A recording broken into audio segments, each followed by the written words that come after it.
আসার সময় একটা খোঁজ নিলাম, প্রায় 250 অপতথ্য আজকেই ছাড়া হয়েছে। সত্যবাবু মারা গেছেন, সত্যের কোনো খবর নেই।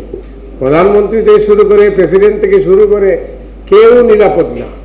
সত্য সাংবাদিকতা, সৎ সাংবাদিকতা, কামাল আহমেদের বক্তব্য আমি শুনছিলাম। তো ট্রাম্পের কারণে সারা দুনিয়ায় কিন্তু মিথ্যাটাই চালু হয়ে গেছে।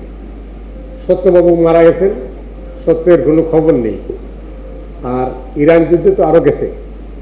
সব মিলে যা পরিস্থিতি, এখন আমরা প্রচণ্ড চাপের মধ্যে আছি। আমার বিশ্বাস ছিল 3 নভেম্বর মানে আজকে এই মুক্ত গণমাধ্যম দিবসে অপতথ্য ছড়ানো হবে না। কিন্তু আমি খোঁজ দিয়ে যখন এখানে আসার সময় একটা খোঁজ নিলাম, প্রায় 250 অপতথ্য আজকেই ছাড়া হয়েছে বাংলাদেশে। আমি বাইরের কথা বলছি।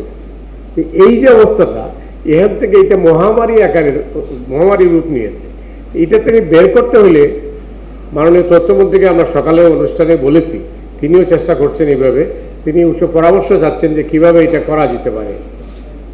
এটা সামাজিক আন্দোলন ছাড়া অসম্ভব, কারণ প্রত্যেকের বাড়িতেই কিন্তু একজন সাংবাদিক, এখন ঘরে ঘরে সাংবাদিক। সে যেটা দেখছে ওটাই লিখে দিচ্ছে অথবা প্রচার করতেছে। এই পরিস্থিতিতে আপনি কোনো অবস্থাতেই আইন করেও করতে পারবেন না।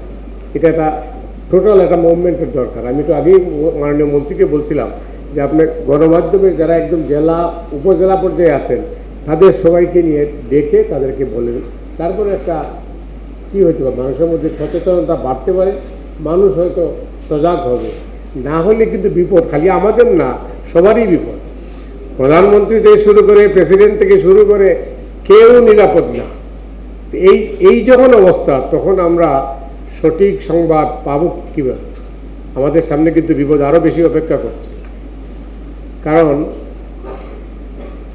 এই যে একটা ইউটিউব অথবা ফেসবুকে এই যে লাইক আর ভিউ, এই দুইটা বাড়ানোর যে প্রতিযোগিতা, এই প্রতিযোগিতা যদি না থামে, তাহলে কোনো অবস্থাতেই আপনি অপতথ্য থেকে রেহাই পাবেন না।